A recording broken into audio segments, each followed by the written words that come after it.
In October last year, we hosted on our webinar David Marquet, the legendary captain of the submarine. And in January of this year, our guests were two officers from his crew. My name is Maciej Trybulec, and I'd like to welcome all of you on the webinar organized by 4Results, which is the continuation of those events. Continuation of our journey, how to lead teams in the time of big changes. I'd like to welcome all of you watching us on Zoom. I invite you to open your camera if you can. There is no pressure, but if you open your video, we can have more human interaction. So thank you very much for Robert, for Sławek, hi Sławek, Beata, who is always on our webinar, Anna, and Elżbieta, again, Mikołaj. So please, if there is no pressure, but if you can open, it'll be much more friendly climate. I also welcome all of you watching us on YouTube. Please don't forget to subscribe our 4Results YouTube channel. And now, ladies and gentlemen, I have a great pleasure welcoming our guest of today, Jenni Jepsen, who is a worldwide keynote speaker, probably the first time in Poland online at least, certified trainer of intent-based leadership and co-author of the book Together, How Leaders Involve and Engage People to Get Great Things Done. Jenni, it's so nice to have you with us today, and thank you for accepting our invitation. Thank you. It's my pleasure. I've been looking forward to this all day. Before we start our conversation, I'd like to invite you, all of you, to put questions. If you have any questions, please put them in the chat. We'll try to take them and discuss during this webinar. And today, we will talk about something which seems to be on the top of the agenda of many companies, accountability culture. So how to engage people into the work, how to make them being motivated in this difficult time.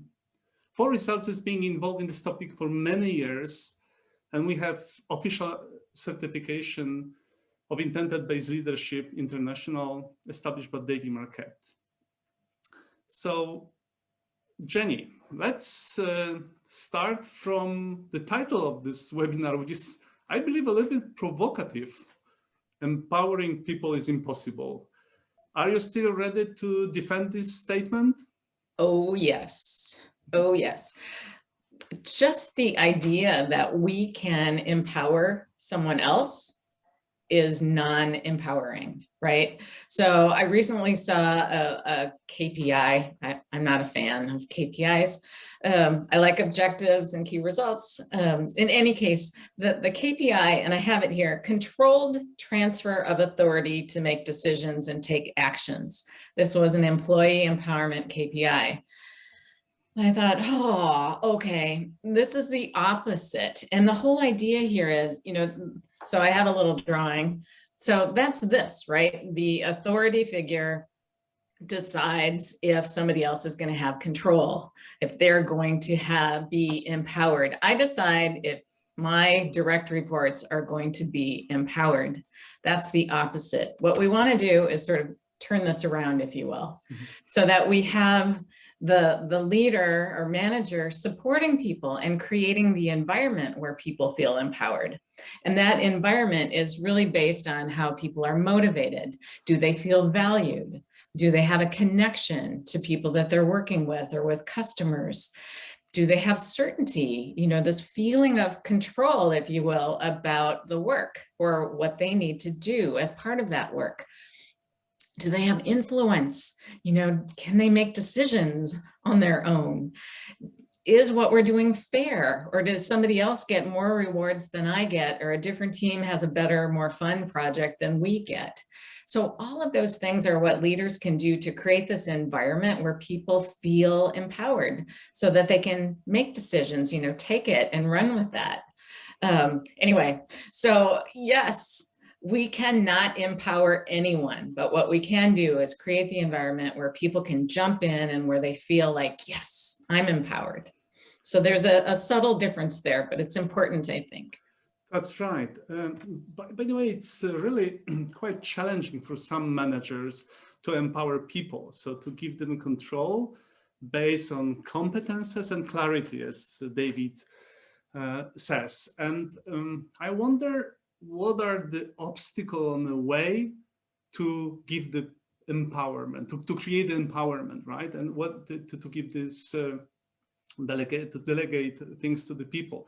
Before I ask you these questions, what are the major obstacles and challenges in the way to leaders? I like to ask audience about the question. I like to ask audience the question. So I show you the questions on maybe slide. The questions is the following one. What is the biggest obstacle why some managers are afraid of giving control to their employees?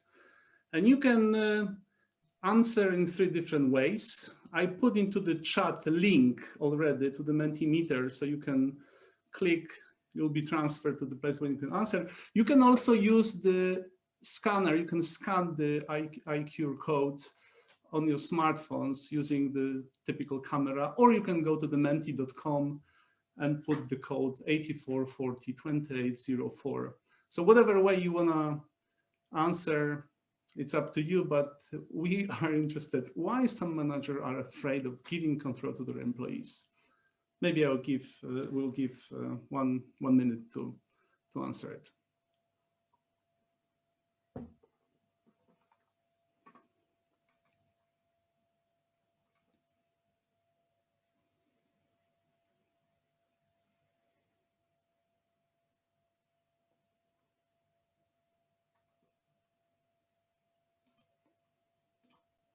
Let me just check what we have so far. Yeah, first answer are coming up, but still not many. So please take some more time. Oh, thank you. So I'll maybe show you.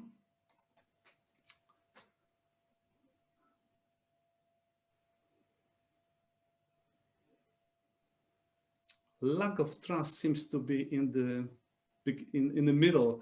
By the way, if you have bigger letters, means that more than one person say so. So trust seems to be in many places. Loss of power, really, that's another love of maybe prestige, losing control, less power. Yeah, so less power, lack of trust seems to be most often. Managers are afraid, they don't trust, ask for big money, right? We will talk about it in a moment. So looking at the reasons, so what is your comments, Jenny? Yeah, so everything, all the reasons are here, right? That we, as leaders at every level, so, whether you're a manager or, whether you're a wife or humans, don't like to be out of control. We don't like to give control. And it's a fear of something bad happening. So if we don't trust the people that we're sort of giving control to, if you will, or leaving it for someone to jump in, maybe something bad will happen, right? So it is not good. And this is the reason that we hang on to control so hard. It's also a survival mechanism. So when you look at the neuroscience behind control, we want to survive bad situations. And our brain has evolved over time, and now there's more scientific evidence that this may even be biologically motivated, that this feeling of controlling our environment is a way for us to survive. So as a leader or manager, it's really hard to give up that control, and especially if we don't trust the people who are jumping in. And the idea around intent-based leadership, of course, is the ability to make it easier to give control to people. We want to build on the 2 pillars, one of technical competence and the other of organizational clarity. So if we have people that are working with us or for us that have the skills, the technical competency to do the job.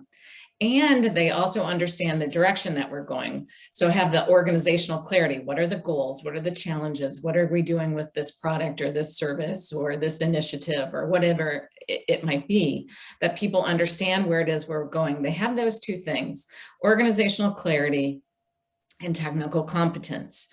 And I have a series of these little cards today because I really wanted to do low tech for a change. Anyway, so let's see. Can you see that all right? Yes, yes. All right. So on this axis, we have give control. So I'm a manager, leader in the organization, and this is give control to my people. And down here, it's the competence and clarity of the people who are doing the work or making the decisions. Which way do we go? Do we go this way first, or do we go this way first? What do you think? Which way do we go? Maybe you can put into the chat. Is it up or is it to the right? I know the answers, I will not tell it. No, that's good. Okay. So one up, one right. Yep. Okay. Anybody else? Both. That's a very political answer. Right, right. Okay.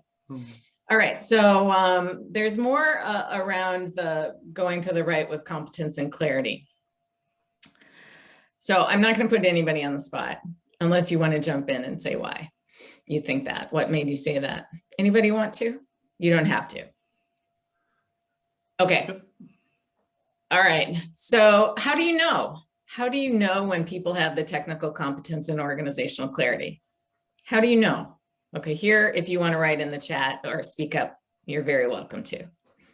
How do you know when people have enough competence and clarity where it's okay to give control? You can type on the chat. They can do their job independently. Mm-hmm. Okay. All right. So I'm going to be a little provocative here again, maybe. How do you know when they can do their job independently? Connect with their team. You know their talents and capabilities, so you decide, right? So, okay. The right answer, of course, it's up. We need to trust first. So we have to take this leap, if you will, into, believing that our people can do this. So it's a leap of faith. So it's the first one here. And I can tell you that I still battle my inner control freak. I like being in control, and I know that when I do it, it's going to be done right. So I have a hard time still, even years and years and years working in an agile way, to give control.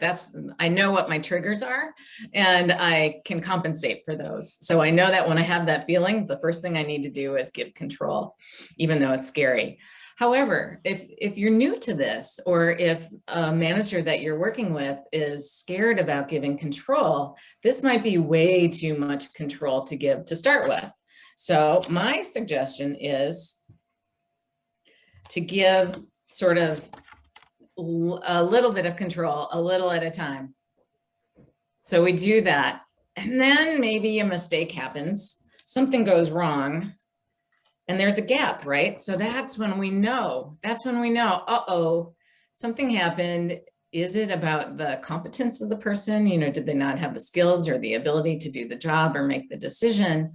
Or was it something around clarity? Did they not understand what the goal was, or what the purpose was, or whatever it was? There was something about whatever decision they made that they didn't have all the information to make that decision.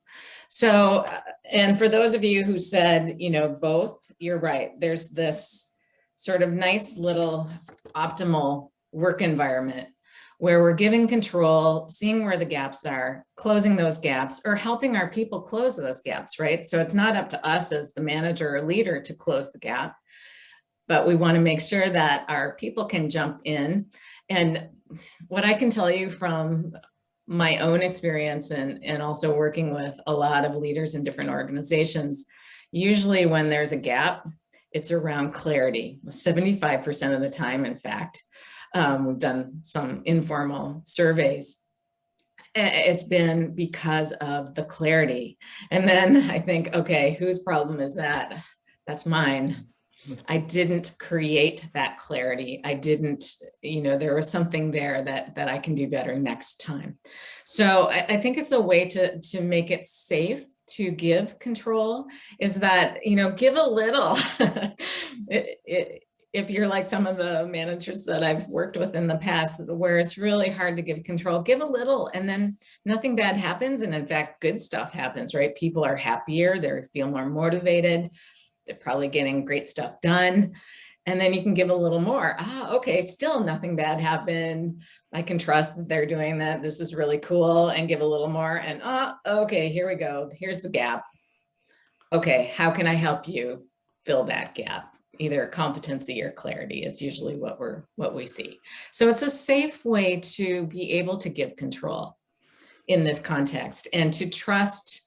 First, yeah, you need to take a leap of faith, but then, narrow it down, just do a little piece, and then build that over time. It gets easier. So you're really creating new habits in the brain as well, and changing the reward system. And I think we'll get into that more later, but this is a way to make it safe.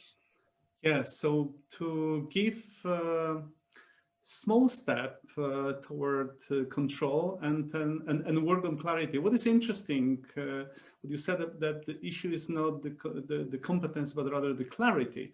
So clarity in terms, do I know what's my duty, how my duty, what's my work is bringing to the overall company results, where are we going as a company? So this is place to work on it.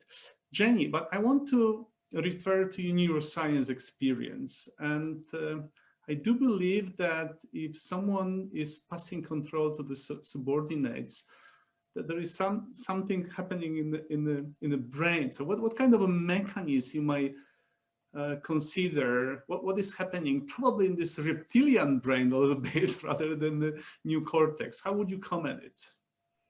Yeah, so because control, or that perception, that feeling, the illusion of control is so hardwired into us, as I mentioned, there seems to be some biological motivation around having the ability to make choices, and then continue to have that, the ability to have those choices, right? It's not so much about making them, but actually having the choices that seems to be connected to our survival over thousands of years. Yeah. So that when we look at what we can do when we, what happens in the brain when we give control.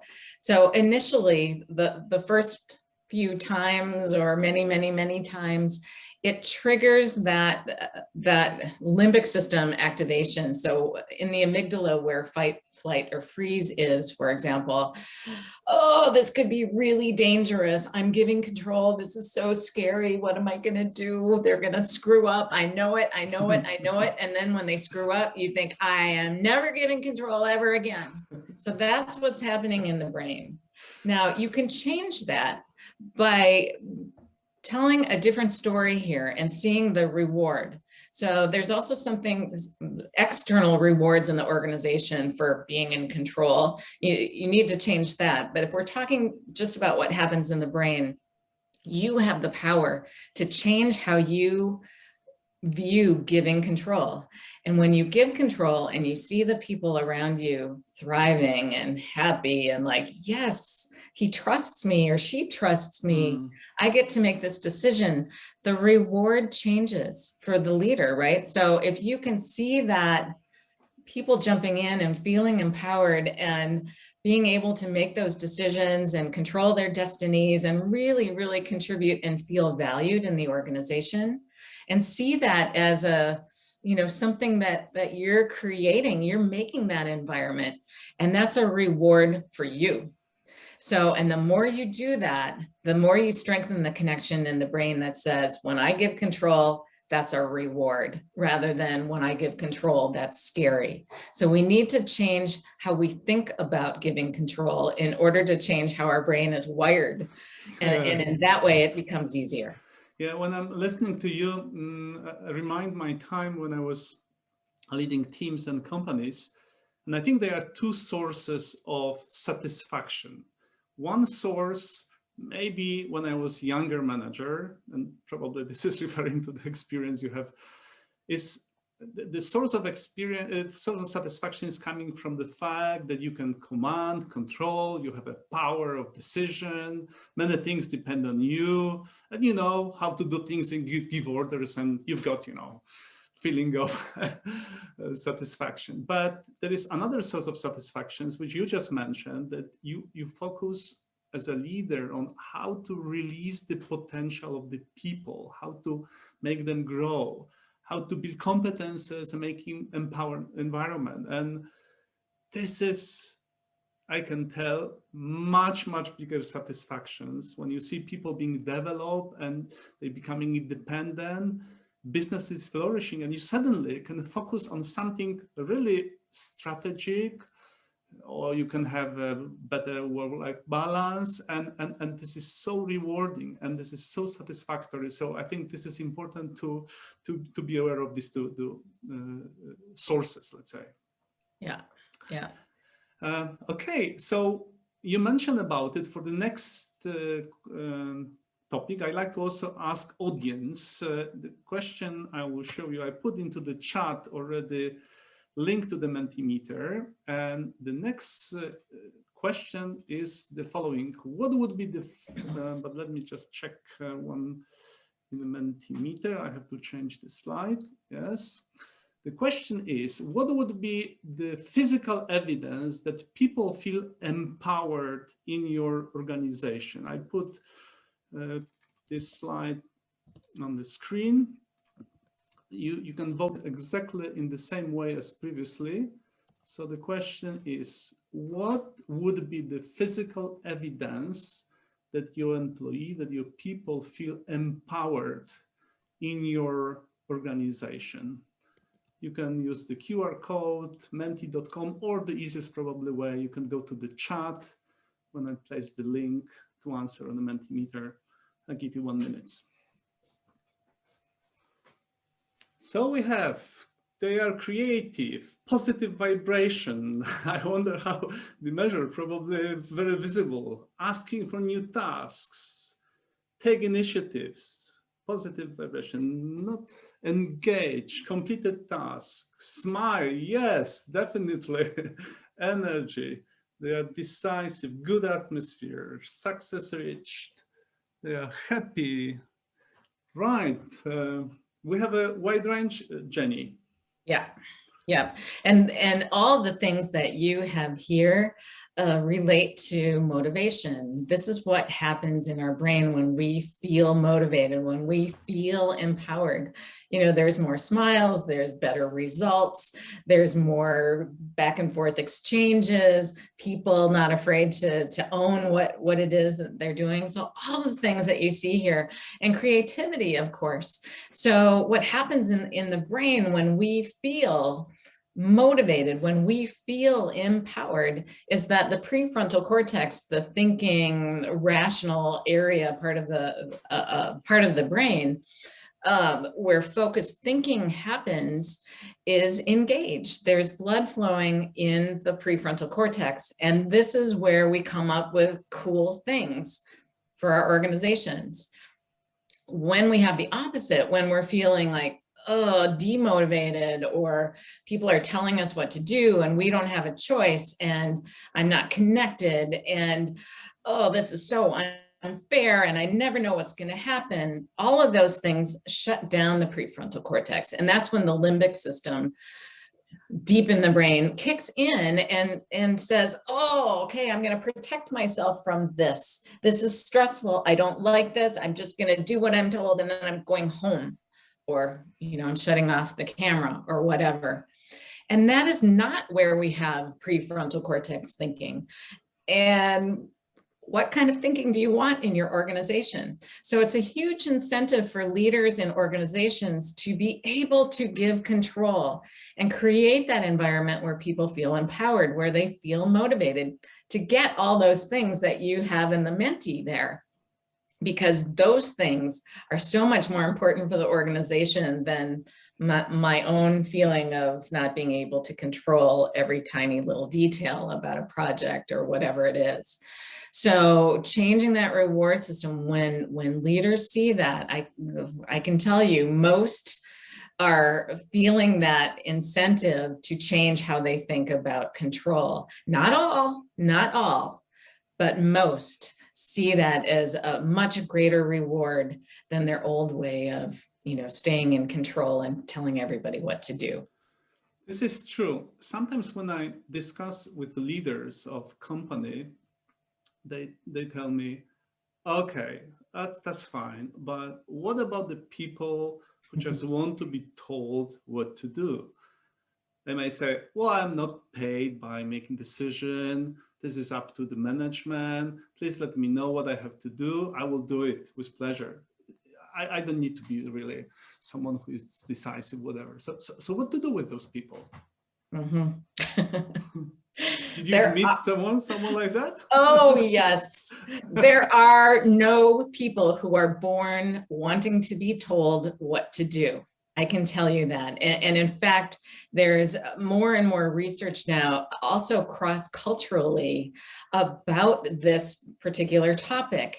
Some research that I just read recently was about a group of young children, so between the ages of 2 and 4, across different cultures, and how strong their motivation was around having choice. So, and once they had a choice, they didn't want that choice taken away. So, choice about what to eat, or if they were going to feed themselves, or what they were going to wear that day. When they did experiments where the parents came in and took the choices away after they had that ability to do it themselves, they got really, really upset. And they did this over and over. And in fact, they can even see this in babies. So we are hardwired to control our own destinies and not have other people control them. So now you may say, okay, but I am working with somebody who just wants to be told what to do, and I have this whole cat on your back kind of thing.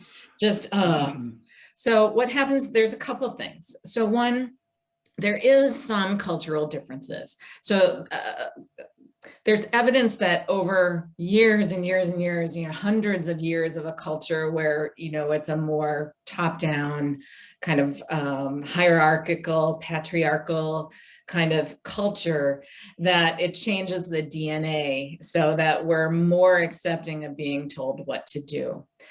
Most of the time, it's bad habits. We're in the habit, or we've been punished somehow, where we've made a decision and really something bad happened. So our experience with making choices is not safe. So having a choice is motivating. Making the choice, you need to have the psychological safety in the organization. So there are two different things that are happening in the brain. But I can tell you that nobody is born wanting to be told what to do. So helping people get past their old habits, and if they've had a bad experience with making a decision where they've been punished, or maybe they made a mistake and they were punished, we need to help people get over that so that we feel safe in making those decisions. And maybe again, it's a whole baby steps in the reverse, sort of, if you will, that here we're making it safe for our people to jump in and make those decisions. So start with something small where it feels safe for me if I'm afraid of jumping in and taking control. Make it safe for me to do that little by little so that I build up a habit, this new habit in my brain. And I see the reward, I feel the benefit, I get that. And so the connection happens in my brain that, okay, me actually making the decisions is also an okay thing. So I reject because I know about the brain and how motivation and how dopamine is released in the brain. And we don't have dopamine released when people are telling us what to do. It just, the science doesn't support this. So we need to get past the fear of jumping in and taking that responsibility if we've had bad experiences in the past, or if we don't trust ourselves. You know, if we ourselves don't feel we have the competency to do it, then let's see what we can do to help the people around us or in our organization to feel more safe about jumping in and taking those decisions. I think that you are right, that we were born with a different attitudes that we gained during the school or later when we work. Some time ago, I did small experiment with my granddaughter, who is two years and 2 months. We were playing with her favorite game. There's like a cartoon books. You detach the stickers and from one side and put up to another places, right?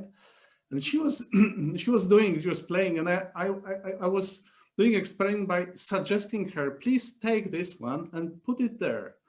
I was suggesting 10 times, and she never heard me. She always go her own way. And I was like shocked a little bit because, you know, I am authority grandfather. and she was not, she was having her own way of doing things. So this is absolutely right. And then we are going to school, we were told what to do, we're going to work, and we are in the culture, which is coming probably from 19th century, the industrial age, that what people were told what to do, because they were not prepared to do the thing. So yeah, fully agree. Jane, I have a suggestion. If you could please take a look into the chat. There are some comments and maybe questions. In the meantime, I will show for the audience something which I believe is interesting.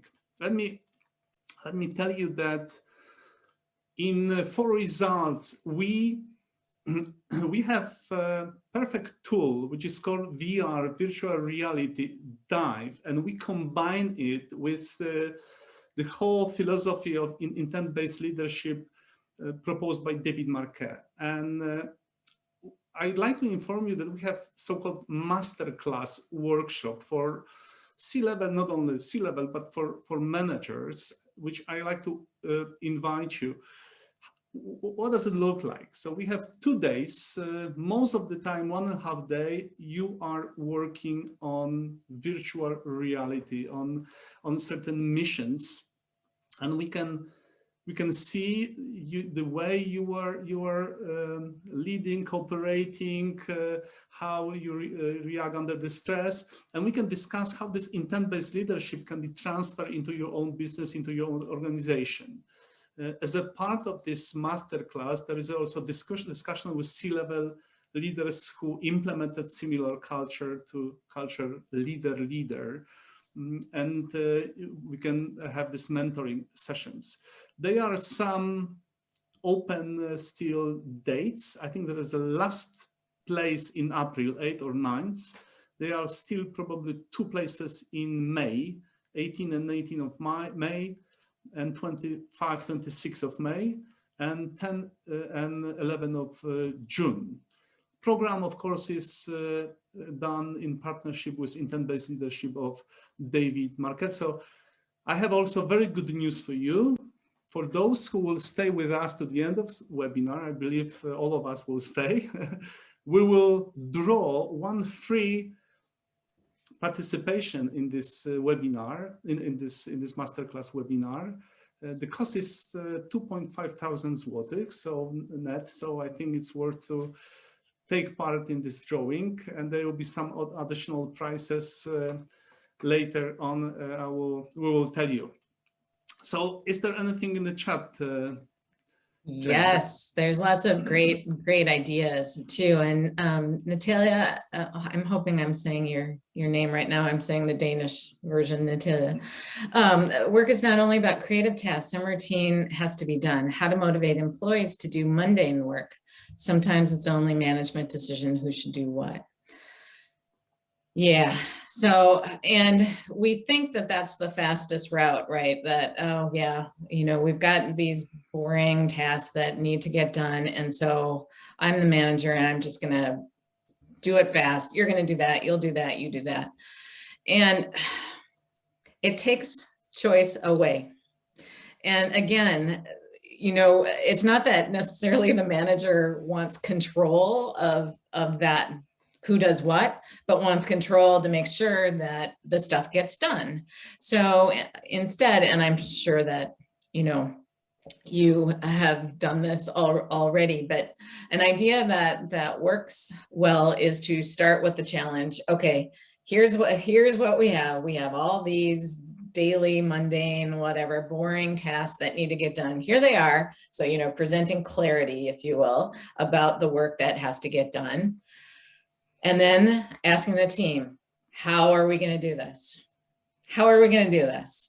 Now, there might be some constraints in there. So as a manager, you may decide that, okay, they need to be done in the next week or the next month, or you have to do it just with the team that we have right here, or whatever those, what I call fixed decisions are. This is the frame. This is the boundary that we're working in. You guys decide how we're going to get it done.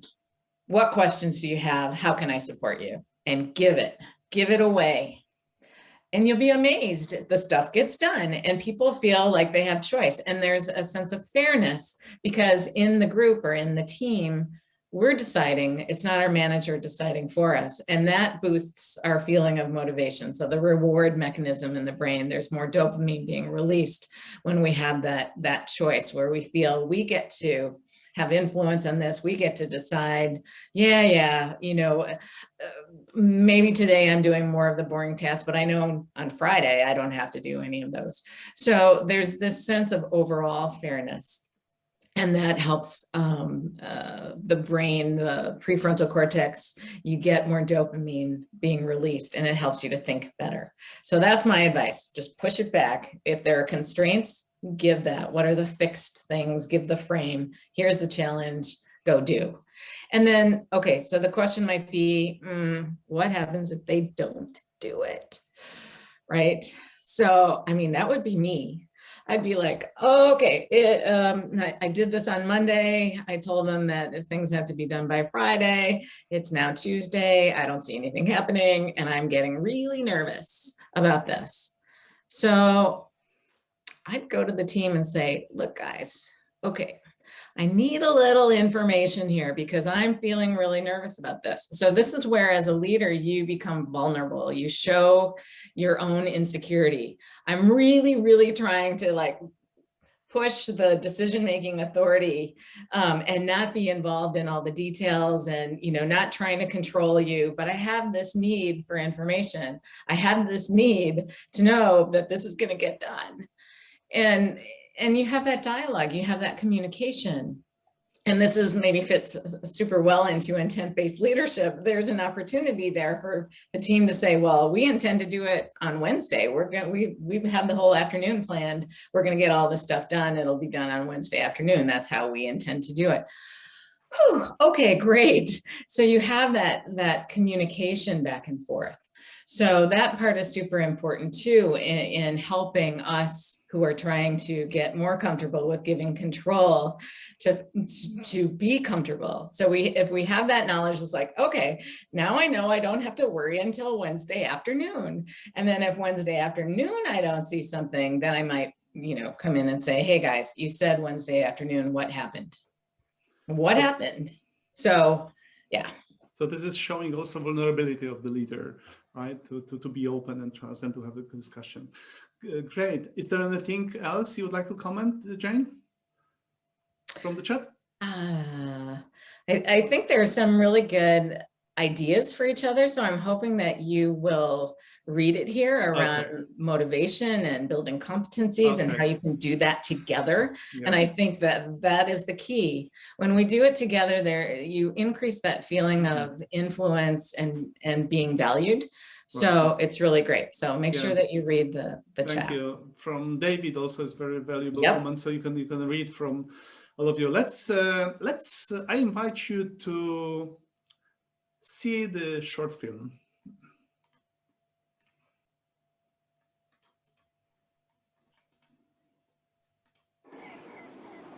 Panowie, podsumowując nasze spotkanie, Przypominam, na Santa Fe nie mówimy oni, tylko my. Na naszym okręcie nie mówimy nie można tego zrobić, albo nie wiemy jak to zrobić, ale dodajemy małe, ale bardzo ważne słówko jeszcze. Nie możemy jeszcze tego zrobić, albo nie wiemy jeszcze jak to zrobić. I nie mówimy oni gdzieś tam na maszynowni, oni tam w kuchni, mówimy my tu razem na pokładzie. Czy to jest jasne? Tak jest, panie kapitanie. Dzień dobry, panie kapitanie. A, witaj, John. Kiepska sprawa, niby tutaj taka technologia zaawansowana, panie kapitanie, ciągle mamy problem, ciągle ten sam. Co parę dni go wałkujemy. Jaki problem? No z tą pompą, panie kapitanie. No ale Nie przecież działa. zostały zamówione części zamienne, z tego co wiem, to wczoraj przyszły. Tak, przyszło, panie kapitanie, ale oni zamówili nie te części, co trzeba. Panie kapitanie, my zamówiliśmy nie te części, co trzeba, panie kapitanie, więc my zamówimy właściwe części. Nie ma tematu, pan kapitan wybaczy. Sorry.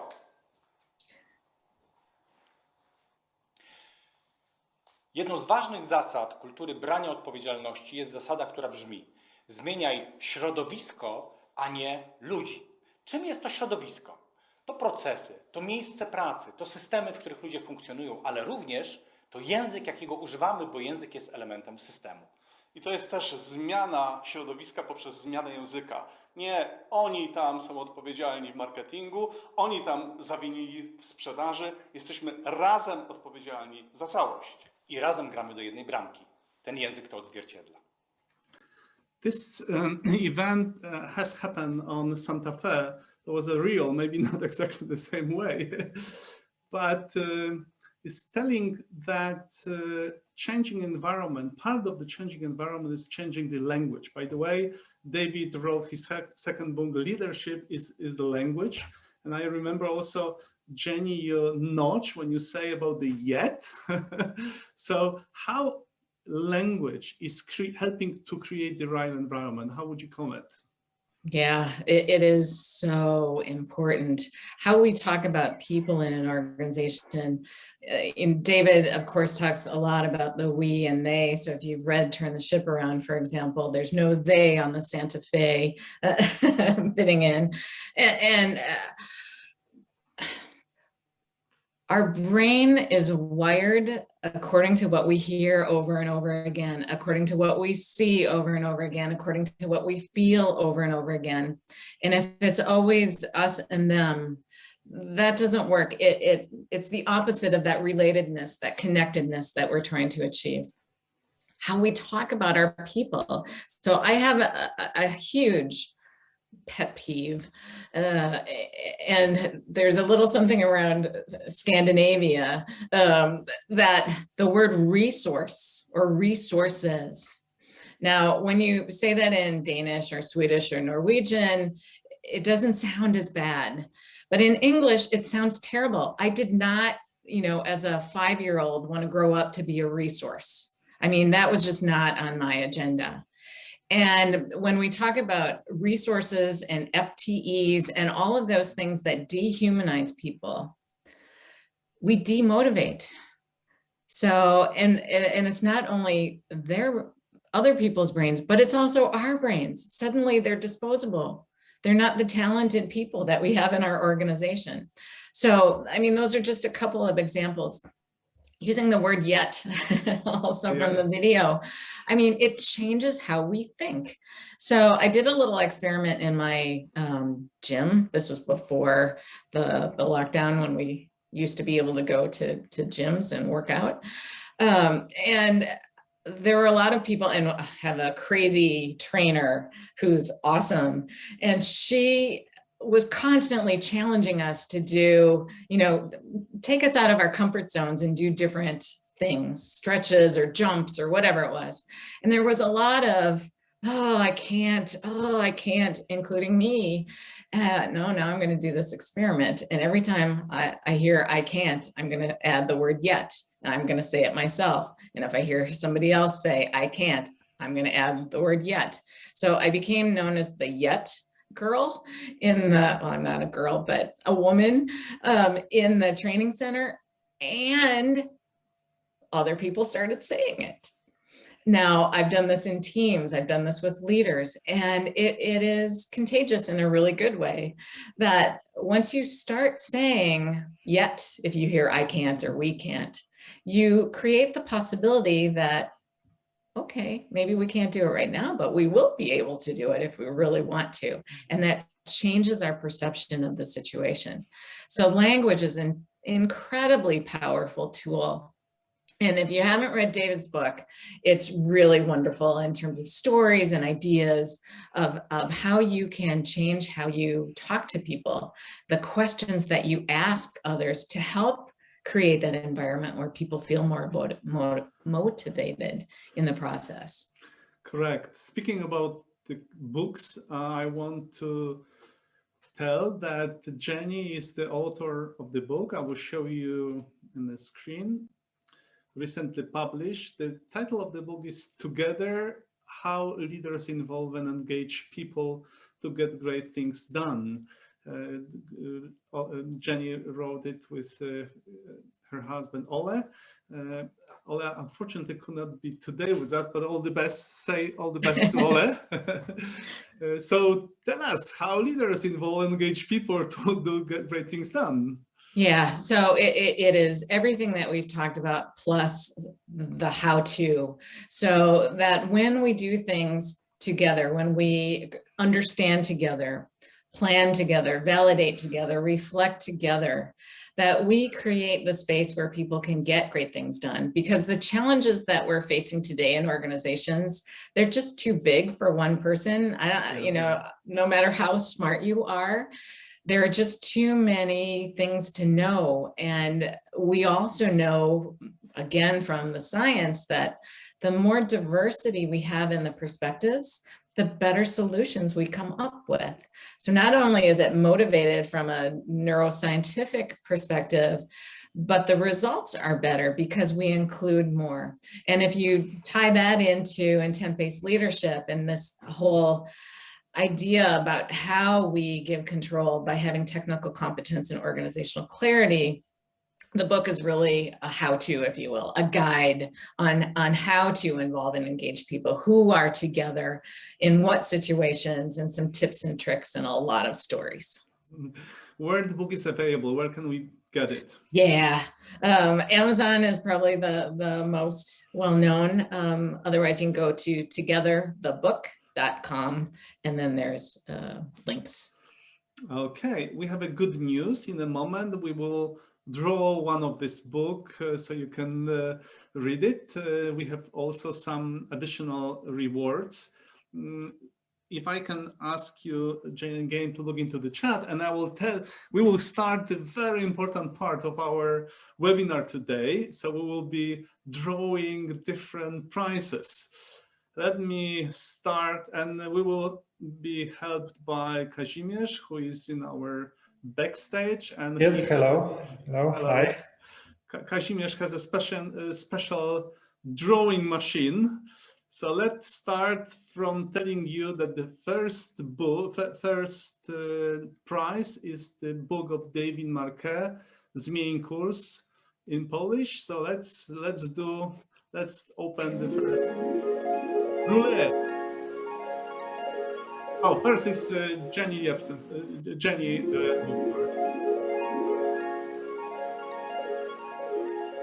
Okay, so tell us, Kazimierz, who will get this very interesting book? Okay, the winner is Patricia, someone who was written as Patricia, under the nick Patricia. Okay, I hope Patricia is with us. Patricia, if you are with us, let us know. Right, please write on chat.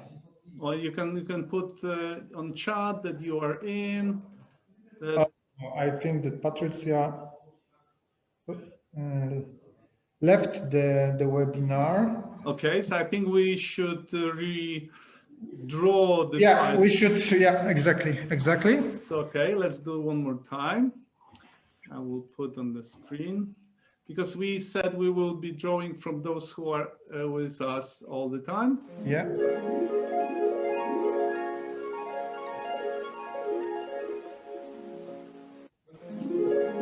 I love the music. Okay, who is the winner now, Kazimierz? Sebastian, and I think that now Sebastian is with us. Please write us on the chat. Sebastian, let us know whether you are on the webinar. You can say, open your microphone, or maybe you can put in the chat. Okay. Looking for Sebastian? I see Sebastian. I see Sebastian, okay. So we will give a chance Sebastian to answer, but Yes, now yes. I want to draw the second book, which is the book of David Marquet. Let me just put it on the screen and have a second drawing.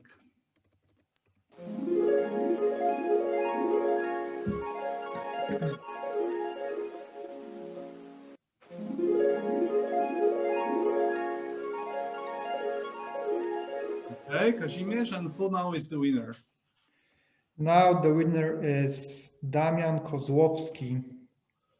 Damian Kozłowski, again, if we can ask Damian to let us know, to say a word or write something on the chat.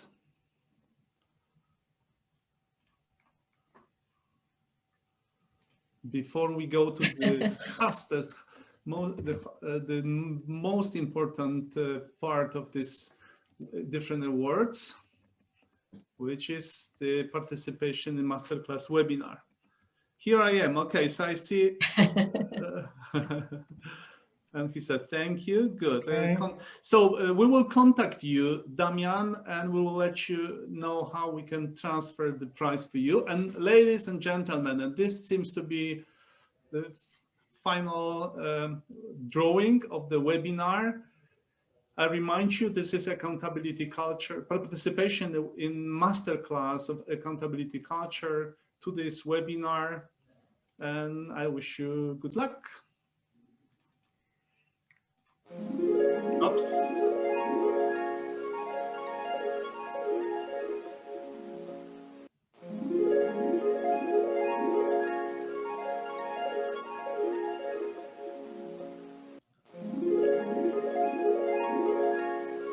Oh, I am very much wonder who is the winner of the Grand Place.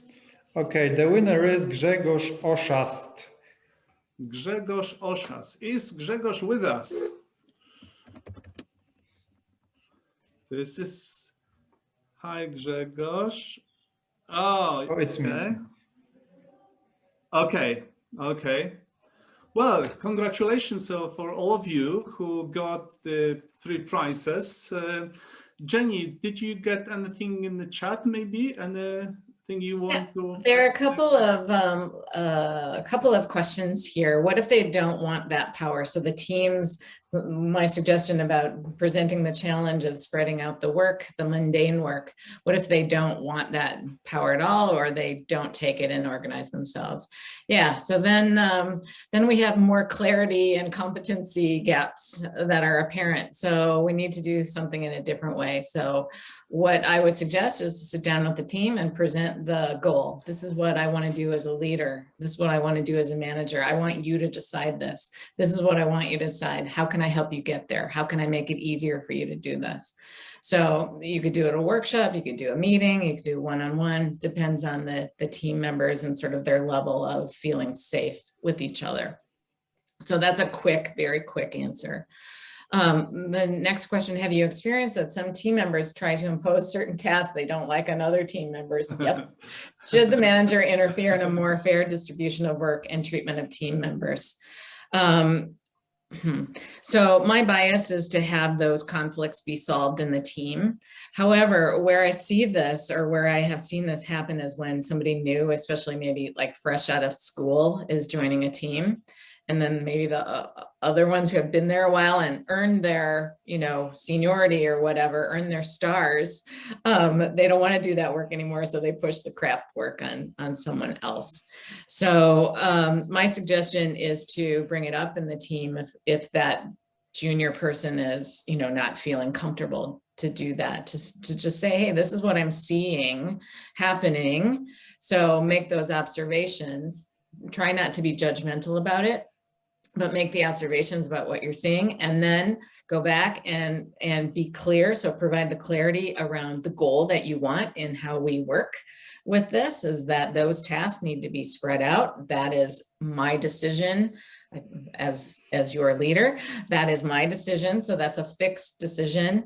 How you do that, that's up to you.